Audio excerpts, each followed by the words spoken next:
मध्य प्रदेश सरकार कोरोना की संभावित तीसरी लहर की तैयारियों में जुटी है। सरकार की कोशिश है कि ज्यादा से ज्यादा लोगों का वैक्सीनेशन किया जा सके। अब इसी कड़ी में प्रदेश में गर्भवती महिलाओं का भी कोरोना वैक्सीनेशन शुरू किया जा रहा है। 23 जुलाई से प्रदेश के मेडिकल कॉलेजेस, जिला अस्पताल, सिविल अस्पताल, सामुदायिक स्वास्थ्य केंद्रों पर गर्भवती महिलाओं का वैक्सीनेशन किया जाएगा। वैक्सीनेशन के बाद गर्भवती महिलाओं के स्वास्थ्य की पूरी निगरानी की जाएगी। इसके लिए सेंटर्स पर निगरानी रूम और वेटिंग रूम बनाए गए हैं। साथ ही वुमेन हेल्प डेस्क के जरिए फॉलोअप लिया जाएगा। वैक्सीनेशन की कमी के कारण स्वास्थ्य विभाग को बार बार अपनी रणनीति में बदलाव करना पड़ रहा है। आगे आने वाले समय में गर्भवती महिलाओं को भी वैक्सीन लगेगी, पर उससे पहले वैक्सीनेटर को समुचित इसकी ट्रेनिंग देने के लिए आज का दिन चुना गया। ये सुनिश्चित किया गया कि ज़्यादा संख्या में ट्रेनिंग की जाए और ट्रेनिंग के बाद ही वैक्सीन लगाई जाए। कोरोना की संभावित तीसरी लहर के बीच में छत्तीसगढ़ की स्थिति वैक्सीनेशन को लेकर ठीक नहीं। प्रदेश में अब तक करीब 21 लाख लोग ऐसे हैं जिन्होंने वैक्सीन के दोनों डोज लगवाए, जबकि करीब 71 लाख लोग ऐसे हैं जिन्हें केवल पहला डोज लग पाया है। 91% स्वास्थ्य कर्मियों को वैक्सीन की पहली खुराक मिली है। 71.2% स्वास्थ्य कर्मियों ने दूसरी खुराक ली है, जबकि प्रदेश के वैक्सीन को लेकर फ्रंटलाइन वर्कर्स के आंकड़े शानदार हैं। प्रदेश में 100% फ्रंटलाइन वर्कर्स को पहला डोज लग चुका है। अब तक प्रदेश में 86% सीनियर सिटीजन्स को वैक्सीन की पहली वाली डोज मिली है। सबसे खराब हालत युवाओं के वैक्सीनेशन को लेकर है।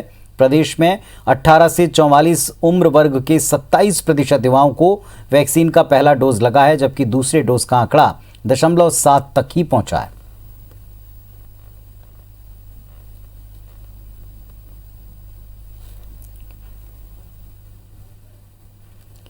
और इस वक्त हमारे दो सहयोगी अपडेट के साथ में जुड़ रहे हैं। विनय जुड़े हैं रायपुर से, नीलम जुड़ी हैं हमारे साथ भोपाल से। विनय, क्या स्थिति है यहाँ पर? जो युवा हैं उनके वैक्सीनेशन की दर तो काफी धीमी है, सुस्त है। देखिए, छत्तीसगढ़ में 1,99,00,000 लोगों को टारगेट है कि उनको वैक्सीन लगनी है। इसमें से अगर दोनों डोज की बात करें तो लगभग 4 करोड़ के पास में, 3,98,00,000 के पास में वैक्सीन होता है।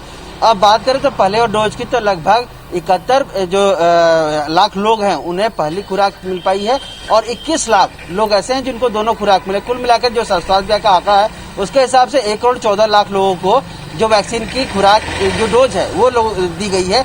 अब अगर देखें तो सबसे खराब हालत जो युवाओं को लेकर के 27% लोग हैं जो युवा हैं उनको पहली खुराक मिल पाई है, जबकि 0.7 जो प्रतिशत लोग हैं उनको दूसरी खुराक मिल गई है। ऐसे ही सभी आंकड़ों में जो वर्ग में दिक्कत है। अब अगर बात करें तो इसके 4-5 मुख्य कारण है। सबसे जो पहला जो कारण बताया जा रहा है कि लोग जो वैक्सीन की काफी कमी है छत्तीसगढ़ में। जब सरकार प्रेरित करके लोगों को सेंटर तक ले जाने की जो पहल करती है, उसके बाद में धीरे से वैक्सीन समाप्त हो जाती है और वापस से जो सारी स्थिति है वो सुस्त पड़ जाती है।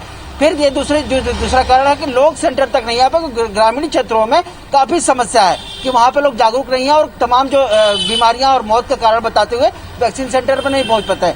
तीसरे जो कारण है जो युवा को लेकर के है कि जो युवा जो बाकी वैक्सीन है, जो अन्य कंपनियों की वैक्सीन है, उसका इंतजार कर रहे हैं। ऐसे में कई युवा वैक्सीन सेंटर पे नहीं जा रहे हैं। वो लगता है उनको कि ये जो दोनों डोज है, जो दोनों वैक्सीन है, इसके अलावा जो तीसरी और चौथी वैक्सीन है वो ज्यादा कारगर है और इस कारण से वो सेंटर तक नहीं जा रहे हैं। एक जो सबसे बड़ी समस्या है कि जो डोज की कमी, उसके साथ साथ में जो पहला जो डोज लगा है उसके जो दूसरे डोज है, दूसरे डोज में जो केंद्र सरकार ने उनको 84 दिन से ज्यादा का समय निर्धारित कर दिया है। इसके कारण से जो दूसरा डोज है उसमें काफी जो उसके आंकड़े में गिरावट है। लेकिन जो पहले डोज की बात करें तो 3 प्रमुख जो कारण है वो सरकार को चिंता में डालना है और ये कहना है कि अगर इस तरह से आंकड़े हैं तो दिसंबर तक भी लोग वो वैक्सीनेट नहीं हो पाएंगे छत्तीसगढ़ में। और ऐसे में जो तीसरी, चलिए, तो ये जो धीमी रफ्तार है विनय, इसे लेकर के एक चिंता प्रदेश में होना बहुत लाजमी है, स्वाभाविक है। तीसरी लहर के पहले जो तय टारगेट था उससे काफी दूरी अभी दिखाई पड़ती। नीलम के पास चलेंगे। नीलम, क्या स्थिति है मध्य प्रदेश की?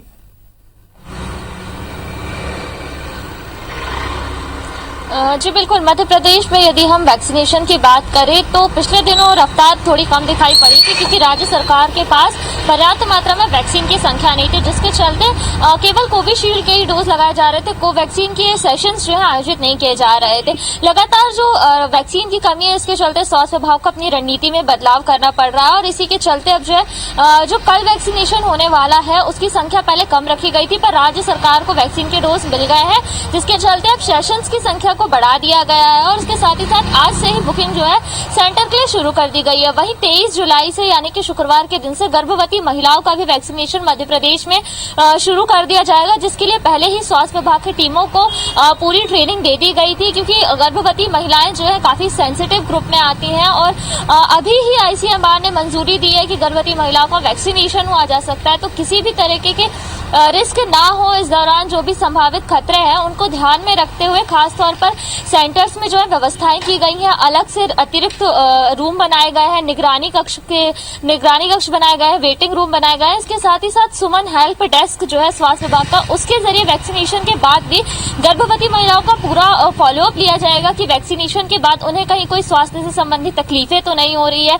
या किसी तरीके के कोई इफेक्ट तो नहीं देखने को मिल रहा है। तो 23 जुलाई से जो है ये वैक्सीनेशन कार्यक्रम महिलाओं के लिए शुरू किया जा रहा है, और इसमें खास बात यह है कि जो कोविड-19 के टीकाकरण केंद्र समान तौर पर अब बनाए जा रहे हैं हमारे शासकीय भवनों में, स्कूलों में, उनमें जो है गर्भवती महिलाओं का वैक्सीनेशन नहीं होगा। प्रदेश के मेडिकल कॉलेज, जिला अस्पताल, सामुदायिक स्वास्थ्य केंद्र, सिविल अस्पतालों में ये सेंटर्स बनाए गए हैं, ताकि यदि वैक्सीनेशन के बाद तुरंत कोई इफेक्ट देखने को मिलता है तो विशेषज्ञ डॉक्टरों से महिलाओं का इलाज जो है उन्हें तुरंत मिल जाए, किसी तरीके की कोई तकलीफ जो है महिला या जो शिशु है उसको ना हो। और इसको देखते हुए पहले ही जो है पूरी चलिए, तो महिलाओं के वैक्सीनेशन को लेकर एक व्यवस्था 23 जुलाई से दी जानी है और इसका लाभ लोग उठाएं, इस बात की अपील भी है। साथ ही कुछ सतर्कताएं, सावधानियां बरती जा रही हैं, जो कि गर्भवती महिलाओं की स्थिति के मुताबिक जरूरी समझा गया है। बहुत शुक्रिया आप दोनों का पूरे अपडेट के लिए।